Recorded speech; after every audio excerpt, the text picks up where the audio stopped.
Hey everyone, welcome to the Pawareness Podcast, and thanks for joining me. Be sure to rate, review, and subscribe on iTunes, Spotify, and YouTube, and also check us out at pawareness.org and on Instagram at pawareness_official.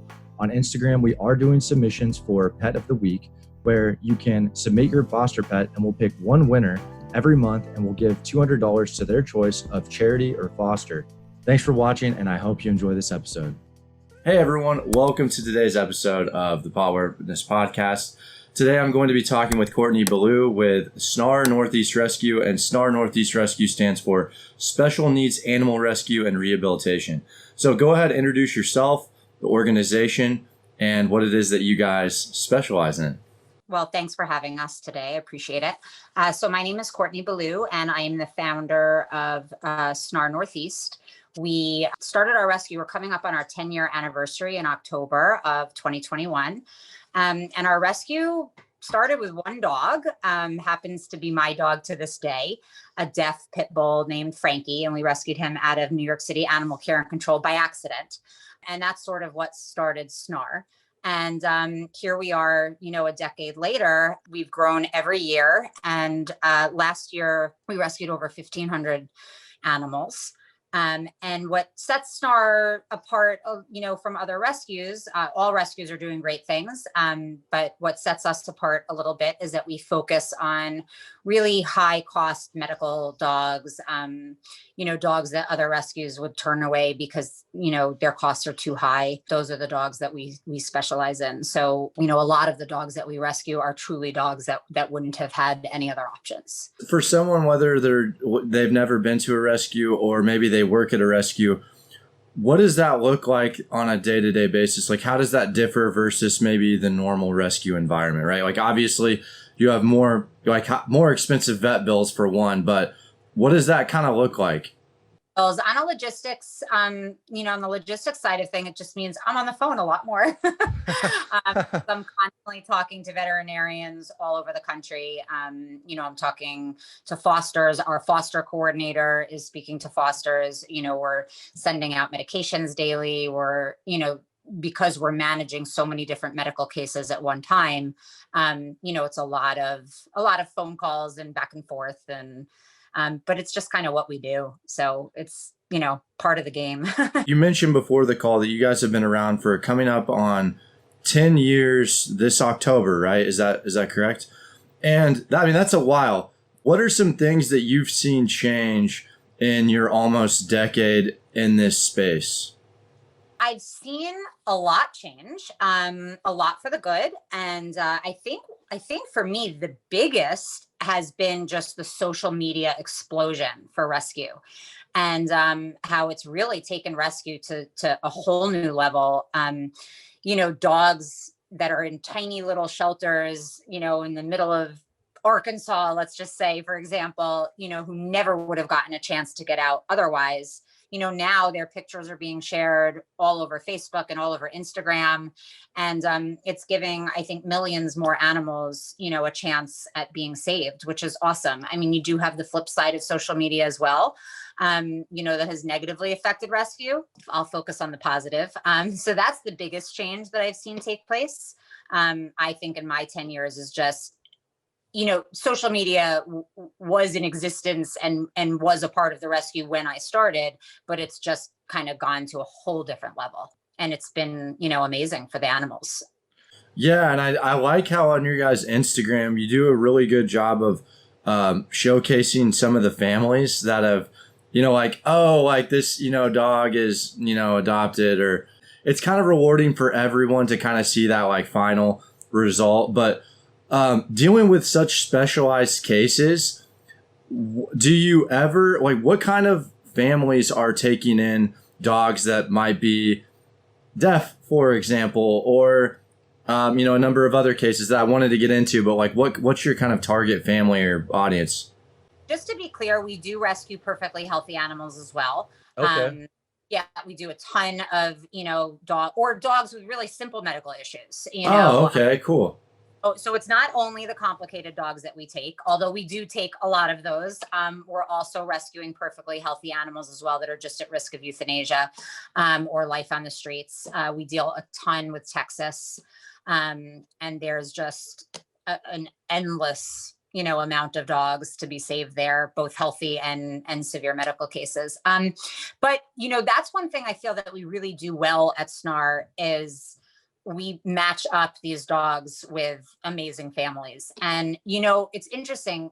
Some of the families that have adopted are really, really special dogs, dogs that have two legs or, paralyzed dogs that don't have control of their pee and their poop and are in diapers. It really there's a big variation. You have young people, you have older people, you have people with kids, without kids. I don't think there's really sort of a set thing to say this is the kind of family that's going to adopt, a dog with special needs. I think it kind of runs a big spectrum. Gotcha. No, that makes total sense. And the bigger the audience, the better. So, we've had, I'll never forget, there was a dog that we had that was up for adoption for a really long time. No interest. Nobody wanted to adopt her. She was paralyzed and needed to be an only dog, which is like, the hardest adoption ever. And a really young girl wanted to adopt her. And, I was really worried that, is she going to have the commitment to this dog? And, what if she moves and she's only 22 years old, and how many apartments is she going to go through? And is she going to be able to bring the dog with her and whatnot? And I mean, we still get updates, 5 years later, and this dog is living such an amazing life. And, she took a chance, we took a chance, and it ended up being an amazing adoption. That's such a good story to hear. I always love those when they end happily, when they find their forever home. So that's awesome. Like for that story, or what, a normal dog that goes through your organization, what's kind of like the process on that? Are you getting dogs in your area? I know that you mentioned working with some rescues out of state. And then like to the time the dog gets through the home, what does that look like? So it honestly changes with every, sort of every shelter that we work with. We do take local dogs as well. A lot of rescues like to focus only on their local areas, which is great. It's a big issue, that rescues need to sort of help with, is their local dogs, and we do that as well. But we also we don't limit ourselves based on geography. If we can help an animal in need, we'll do it. So it looks a little different for each state. We work with a shelter in Tennessee that we've worked with for 9 years, and we get a van full of dogs from them, once a month. And then we have Texas transports every 1 to 2 weeks. And it also depends on the dog. If it's a medical case, they have to stay down there longer, to get better before they're safe to travel north. If it's perfectly healthy animals, we just have to quarantine them. And usually a lot of the times we're getting these animals listed up on Pet Finder, and a lot of them are spoken for before they even arrive, which is really nice, because it means that they don't have to go to the shelter in the meantime. And, SNARR's Adoption Center shelter is a really great place. And it's if a dog has to be in a shelter, it's a really good shelter to be in, but we don't want any dogs in the shelter. So we always try to get everybody either into foster or an adoptive home before they even arrive from out of state.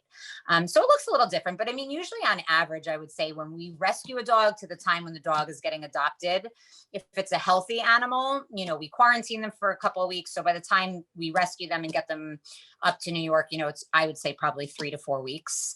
For the medical dogs, it's totally different because some of them have months of rehabilitation before they're, able to be adopted. Because of these kind of special needs cases require so much extra resources, can you like limit yourself? Like, okay, we can only take in 10 special needs dogs right now, or like, what is that? I mean, what's that look like? Changes day to day. We don't have like a set, parameter that we follow.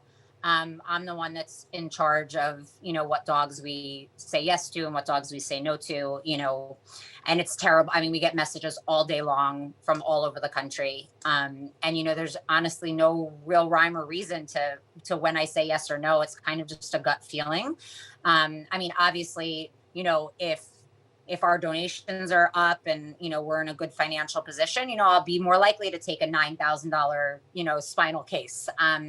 If I know that we've paid a lot of bills and we're a little short that month, I'll probably pass on that $9,000 spinal case. And that's another thing, doing this for 10 years, I have a really good grasp most of the time on what a dog is going to cost, for the most part. So when I'm being asked to take a dog with certain issues, I kind of know, okay, this surgery is going to cost us X amount of dollars. This surgery is going to cost us X amount of dollars. This dog is going to be easier to adopt. This dog is going to be really hard to adopt.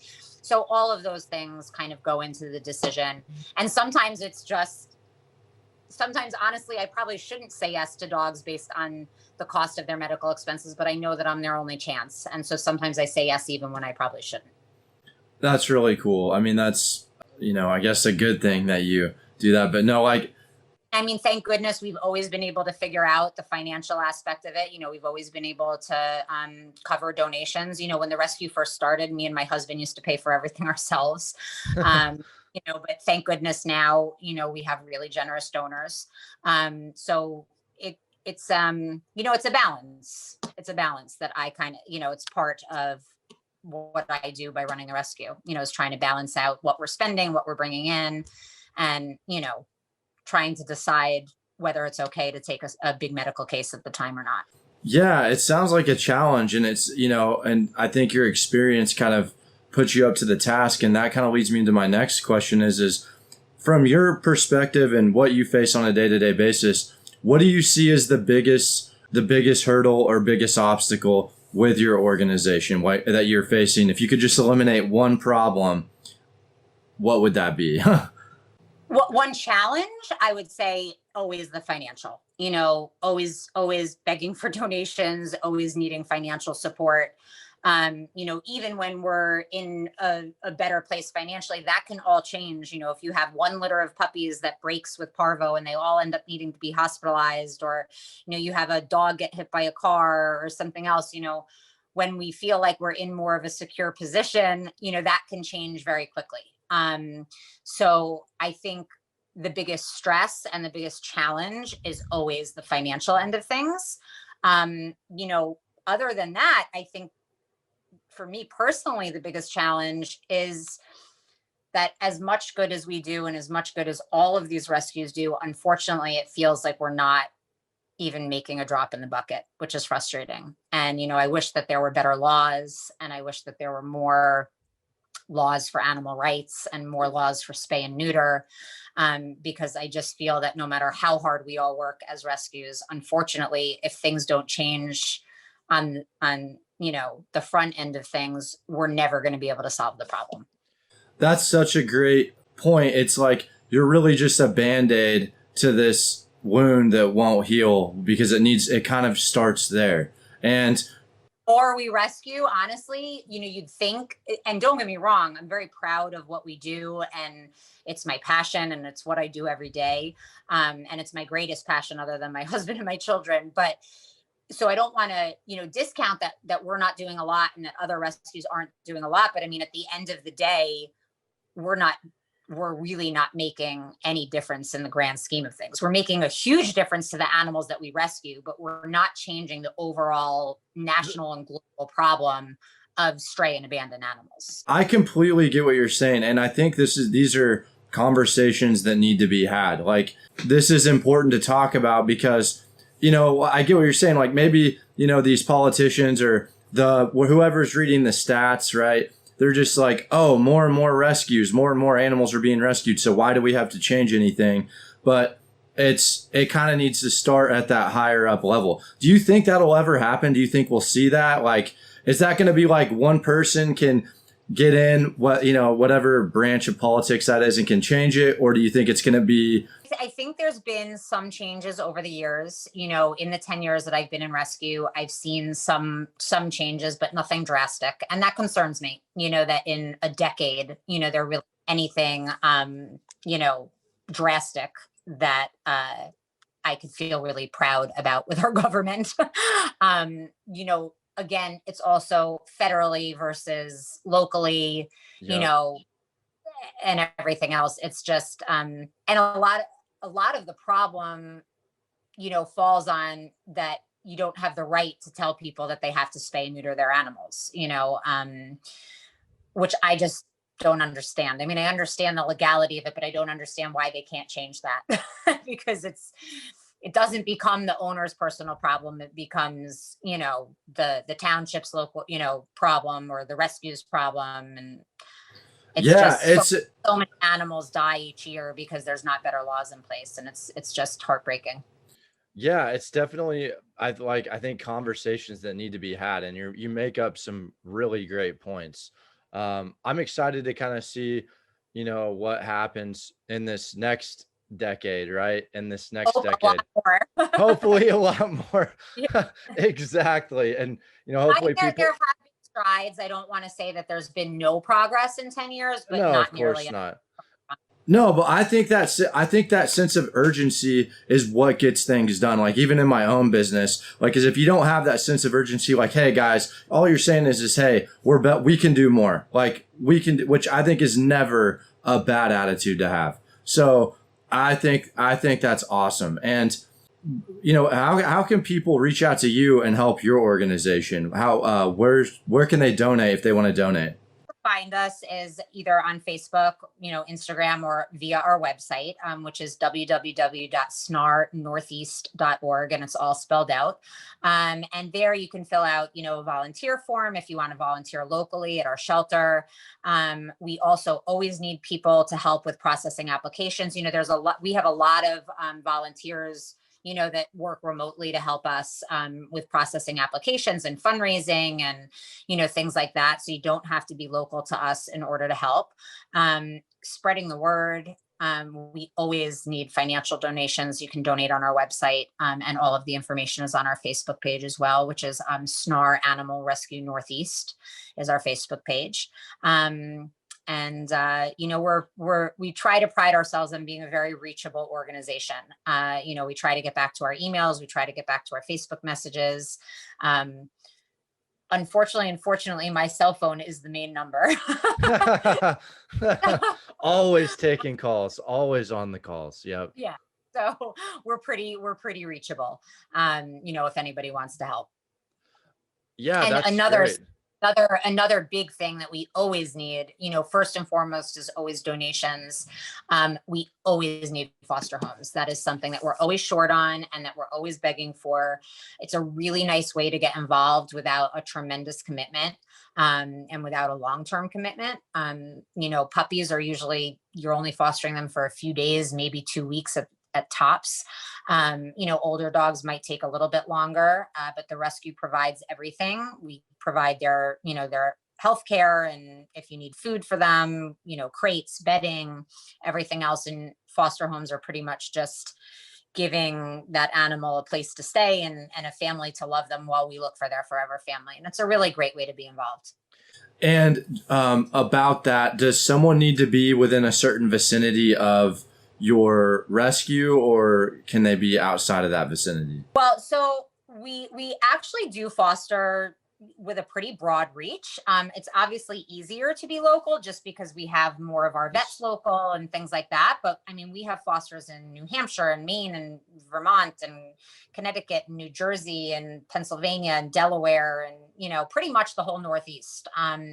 Obviously, New York, New Jersey, and Connecticut is our most sort of local area, and that's the easiest. But we will never turn down, especially for one of our harder to place dogs or one of our dogs that has special needs. We've fostered dogs, very far away if there's a good, solid foster home in place. And maybe that would be like a good, if someone is thinking about adopting a special needs dog, maybe that's like a good way for them to get exposed to that whole process as well. So, no, that's really cool. Yeah, well, I really appreciate it, Courtney. Thank you so much. It was great having you on, and I look forward to talking again. I love hearing about your rescue, what you guys are doing, and I'd love to. Perfect. Thank you so much. Thanks for coming on.